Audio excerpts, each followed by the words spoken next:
Welcome to Torah Ohr TV. I'm David Cheslow, Synagogue President, and I'm here today with my co-host, Hilda Merwis, one of the co-presidents of our sisterhood. And I'm delighted to be here today and to introduce two wonderful women, Phyllis Solomon and Giselle Lazarowitz. They are going to be responsible for talking about our annual dinner, which is coming very soon. The dinner will actually be starting right here in the main lobby, where we'll be hosting the cocktail hour / smorgasbord, and then we'll be heading into the main sanctuary for the actual program, the speeches, and so on. So we're really excited about this dinner this year, that we're going to be operating out of our own space for the second time, and we hope it's going to be a big success for everyone. The program for the evening will be taking place right here in our beautifully redecorated main sanctuary, and we're excited to be using it for that purpose.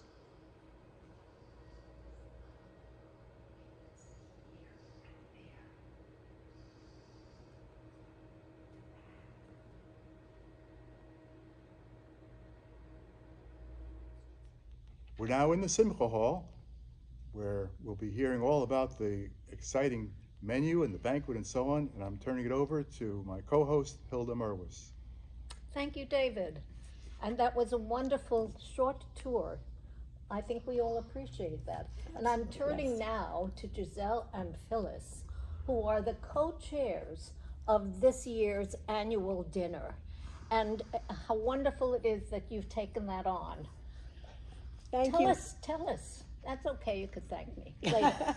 Tell us about your plans for our annual dinner. Why is it important that we have one?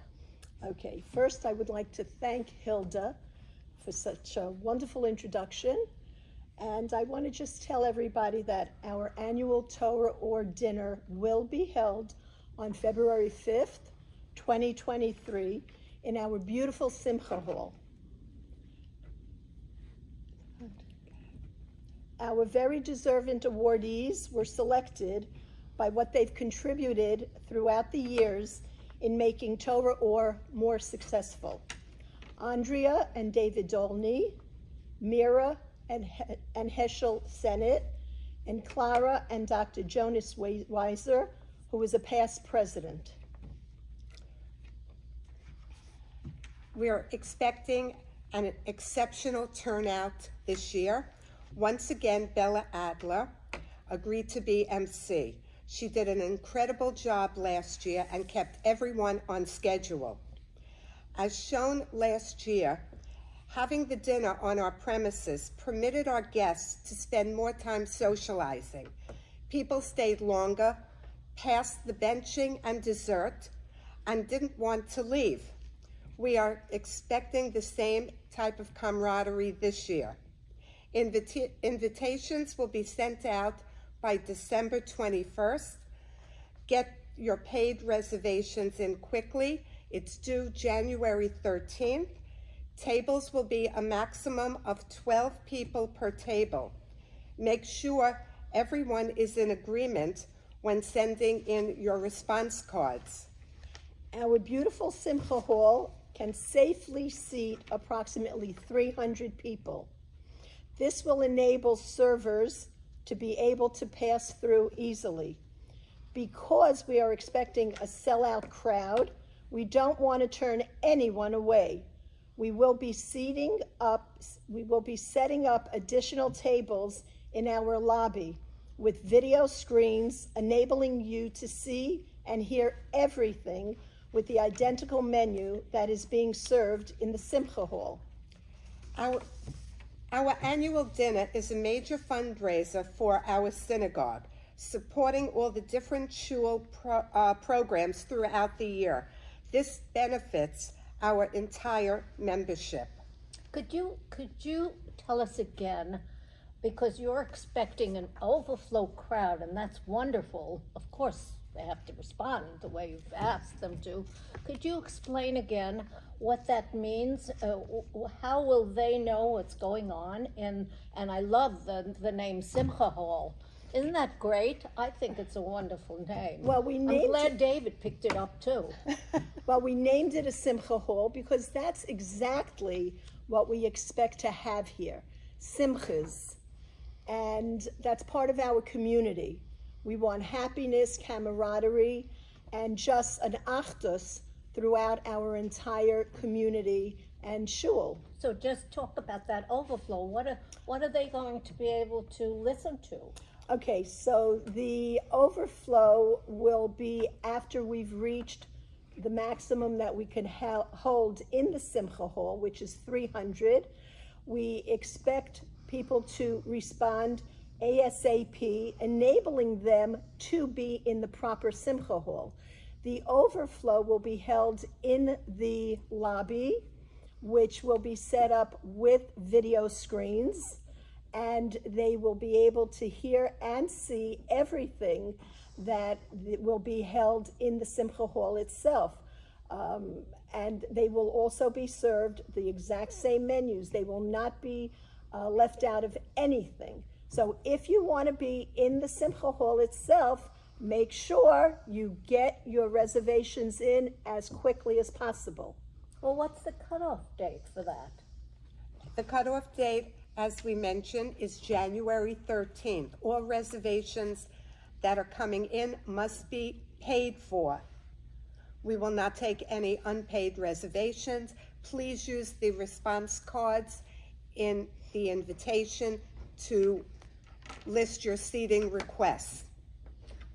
Is there a final message that you would like to share with all of our viewers? And they are mounting in numbers from what David is saying. What is your final message? Because what you've done right now it's very exciting, the way you've presented all of the things that you are doing as co-chairs, and I'm wishing you a lot of luck with that. Well, you. the luck comes with everybody's participation. We can't have a dinner without everyone joining in. So please be on the lookout for your invitation. This will be an amazing event. You don't want to miss out. Again, please make sure you get your responses in quickly before January 13th so you're not closed out. We need your support to make this event successful. Aren't they great? I mean, isn't that wonderful? And we're going to have a Even when I wonderful fumbled? dinner. You didn't fumble, you did great. And we're going to have a wonderful dinner. All you have to do is respond appropriately and timely, and you'll be part of this Simcha Hall. I like that name. And the frivolity and all of the wonderful events and programs that you are planning. So thanks everybody for watching. Thank you to my co-host Hilda for doing her typical terrific job, and our special guests Phyllis and Giselle. You were great, and we look forward to having you join us again in the next broadcast. Thanks everybody. Now it's time for a brief commercial. By now most of you have at least heard about our Burn the Mortgage campaign. Some of us have already signed up, and I want to explain to you now. I'm going to go through the numbers.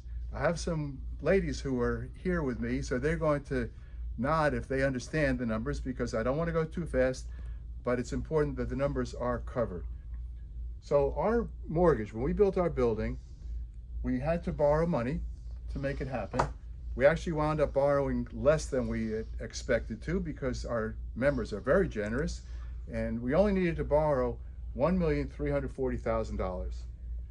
The way that the mortgage is set up, it is meant to be repaid within 10 years using a 20-year payout schedule, which means the payments are lower, but at the end of the 10 years, we still owe money, and we need to refinance that balance.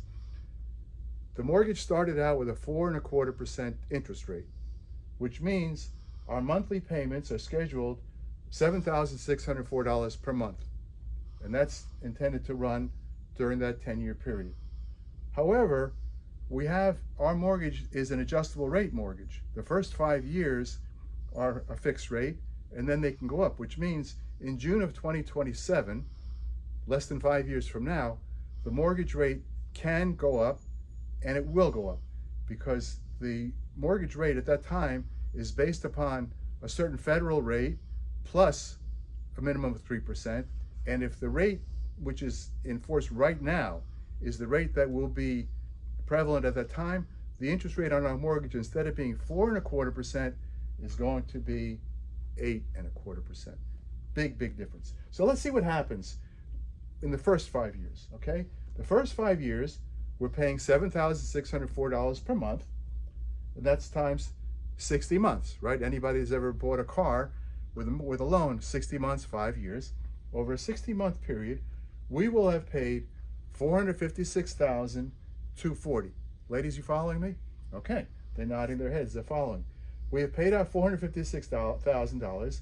Of that, $268,053 will be principal, $188 and $187 interest, leaving us with a balance at the end of that 5-year period. In other words, in June of 2027, we will still owe the bank $1,071,947.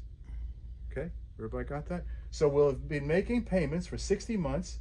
We'll have paid out $456,000, but that won't all go to the principal, because a big chunk of that is going to be interest, and we'll be left with $1,071,000. So what's going to happen next? That's really the key, and that's really why we're talking about burning the mortgage right now. Because when we get to that point in June of 2027, and we owe $1,071,000, what's going to happen next? What will happen is that the mortgage now is recast, let's say at that 8.25% interest, which might be a little higher, might even be a little bit lower, but we can't take a chance. So based on that number, we're going to expect that we have quite a bit of money to continue to pay out. So in June of 2027, the calculated payment based on an 8.25% interest rate will be $91.33 per month, right? Not the lower number that we are paying right now, right? Because right now we're paying $7,600. We're going to need to pay $9,100 per month times 10 years, 120 months.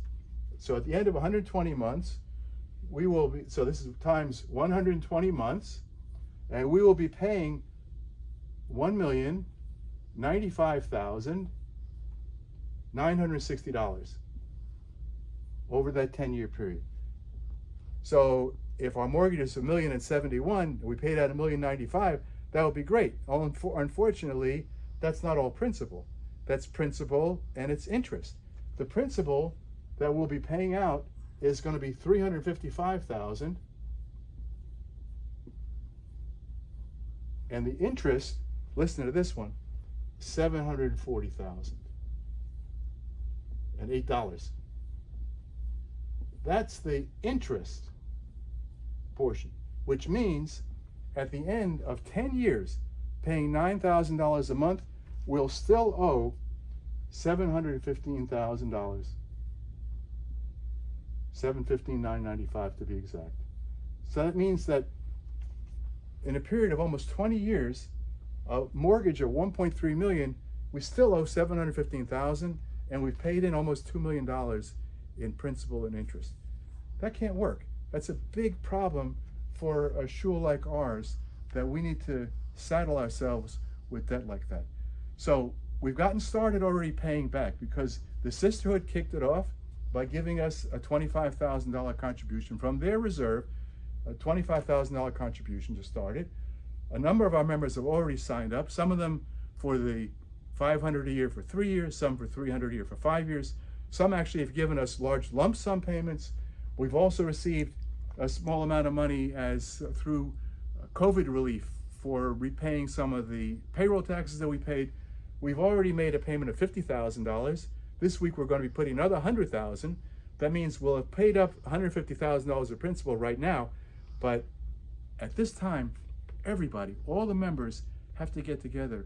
Take this seriously. This is an important step for all of us to make sure that our shul can thrive, because interest is the biggest enemy of all organizations, because you can never get out of that unless you start to pay it off. So the key is, if you have not already joined, you're going to be here. You'll be hearing about the second phase of the program, which will be kicking off within the next couple of weeks. Get involved. Join up. You can, if you can't handle the prescribed payments, you can do a little less. If you're excited about it and you want to pay more, that's certainly available to you. But if all of us, everybody, decides that we're going to get behind the shul, get behind paying off the mortgage, guess what we're going to be able to do? We're going to be able to burn that mortgage.